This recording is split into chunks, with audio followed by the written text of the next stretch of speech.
देवरिया कांड चर्चे में है और उसी के बिल्कुल मतलब समकक्ष आप कह सकते हैं कानपुर देहात का भी मामला है। कानपुर देहात मामले में भी जो एंगल अब मैं उठाने जा रहा हूं उसको ध्यान से सुनिएगा। कानपुर देहात का जो मामला है उस जोहरे हत्याकांड में 8 पुलिसकर्मी और लेखपाल निलंबित हो गए हैं और इनको विभागीय जांच के आदेश इनके ऊपर हुए हैं। यह मामला जो है और देवरिया कांड का मामला, चूंकि यहाँ पे सिर्फ 2 लोग मरे हैं, विश्वकर्मा समुदाय के 2 लोग मरे हैं और पंडित जी जो शुक्ला जी थे उनसे झगड़ा था। शुक्ला पक्ष के लोग आते हैं और मार पीट के मतलब कि जो मिलता है सबको मारने का प्रयास करते हैं। 2 लोग मर जाते हैं और बाकी जो लोग हैं उनको भी मरा हुआ ही जान के उनको छोड़ते हैं। हल्ला होता है, गांव वाले मतलब मोहल्ले वाले इकट्ठा होते हैं। फिर जो ये हमलावर है वो वहां से भागते हैं। फिर पुलिस आती है, लोगों को इलाज के लिए लेके जाती है। 2 लोग उसमें से डेथ कर जाते हैं। ये पूरा मामला अब तक आपने जाना। उसके बाद फिर वही है, लीपा पोती वाला मामला शुरू होता है। 8 पुलिसकर्मियों को निलंबित किया जाता है और एक जो लेखपाल है उसको निलंबित किया जाता है और विभागीय जांच होता है।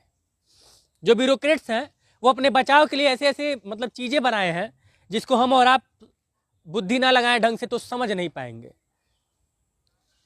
निलंबन का मतलब है कि इन लोगों की लापरवाही हुई होगी और इन लोगों की लापरवाही की वजह से भी वो हत्याकांड हुआ।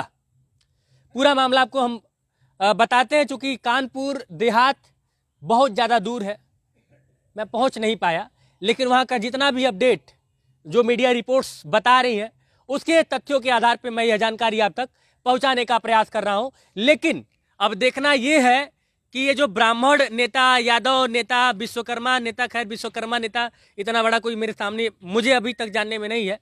जो चीज़ देवरिया में हुआ, जो राजनीति देवरिया में हो रही है, क्या कानपुर देहात में भी हुई?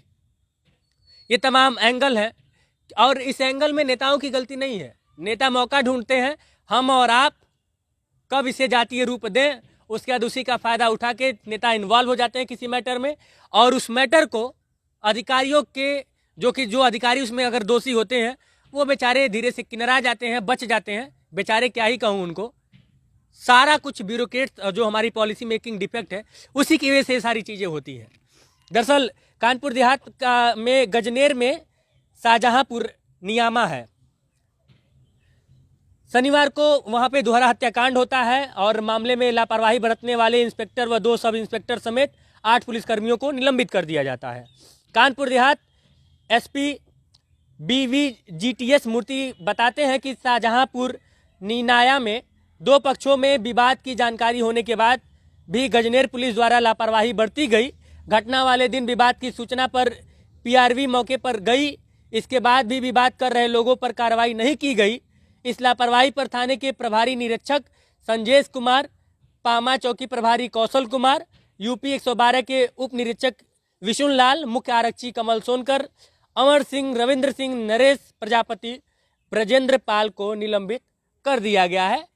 फॉर्मेलिटी हो गई। निलंबित का मतलब होता है सस्पेंड कर देना, फिर 2-4-6 महीने बाद विभागीय कार्रवाई होगी, बहाल हो जाएंगे। ढंग से अगर कार्रवाई हो गई तो हो सकता है मुकदमा भी हो जाए, लेकिन बहुत कम देखने को मिलता है इस तरह की चीज़ें। अब पूरा मामला आपको बता देते हैं। दरअसल गजनेर थाना क्षेत्र के शाहजहांपुर निनाया में सत्यनारायण जी अपनी जमीन पर मकान निर्माण कर रहे थे। सत्यनारायण विश्वकर्मा जी, जिसको लेकर पड़ोस में रहने वाले मोहन शुक्ला से उनका उसी जमीन को लेकर विवाद चल रहा था। इस दौरान निर्माण कार्य में अवरोध पैदा करने के लिए मोहन शुक्ला ने पिकअप गाड़ी वहां पे खड़ी की और उसी पिकअप गाड़ी को लेकर ये सारा मामला शुरू हुआ। जब विश्वकर्मा जी मोहन शुक्ला से कहते हैं कि इस गाड़ी को हटा लीजिए, यहाँ पे निर्माण कार्य होगा, वहीं से ये विवाद शुरू होता है। शाम को विवाद जब पहले ये विवाद शुरू होता है फिर उसको समझा बुझा लिया जाता है, लोग अपने अपने घर चले जाते हैं। उसके बाद से फिर रात में सत्यनारायण जी चारपाई पे सोए रहते हैं और उसके बाद से फिर मोहन शुक्ला पक्ष के लोग तमाम लोग आते हैं, उनके ऊपर हमला कर देते हैं। जानकारी यह भी आ रही है कि मोहन शुक्ला की तरफ से जितने भी लोग थे वो लोग नशे की हालत में थे। अब इस मुद्दे को समझने का प्रयास कीजिए। यह मुद्दा जमीन का विवाद जरूर था दोस्त, लेकिन हमारे देश में पता नहीं कितने ऐसे मुद्दे हैं जो ज़मीनी विवाद हैं और उस ज़मीनी विवाद का निस्तारण इन लेखपालों द्वारा, कानूनगों द्वारा, तहसीलदारों द्वारा, एसडीएमओ द्वारा, तमाम अधिकारियों द्वारा जानबूझ के लटकाया जाता है। ऐसे मामले उनके धन उगाही के केंद्र बन जाते हैं। उनको अगर कोई जमीनी विवाद उनके पास जाता है तो उनको लगता है कि बस मौका मिल गया पैसा कमाने का। और इस देश में जब तक इन चीज़ों को लेकर, जब ये चीज़ें चुनावी एजेंडा नहीं बनेंगी तब तक आपके ज़मीनी मामले सुलझेंगे नहीं। और आपको लगता होगा ना कि आप इससे बचे हुए हैं। आज को किसी और के ऊपर है, कल को आपके ऊपर जाएगा। उसके बाद से फिर आप लोग यादव, ब्राह्मण, ठाकुर, फलान ढेकान, हिंदू, मुस्लिम, सिख, ईसाई करते रहिएगा। इन ब्यूरोक्रेट्स को इससे मतलब नहीं होता है। इनको सिर्फ और सिर्फ धनुगाही से मतलब होता है। जब इस तरह के मामले सामने आते हैं तो इनको लगता है कि ऊपरवार कमाई वाला हिसाब किताब आ चुका है, चलो लूट लें जितना लूट सकते हैं। मैं सभी अधिकारियों को नहीं कह रहा हूं, लेकिन ज़्यादातर अधिकारी ऐसे मामलों में संलिप्त होते हैं। और अगर नहीं होते तो देवरिया कांड नहीं होता, कानपुर कांड नहीं होता। और ये सिर्फ पहला या फिर दूसरा तीसरा मामला नहीं है, पता नहीं चौथा मामला है और कितने और मामले इसके बाद भी होंगे।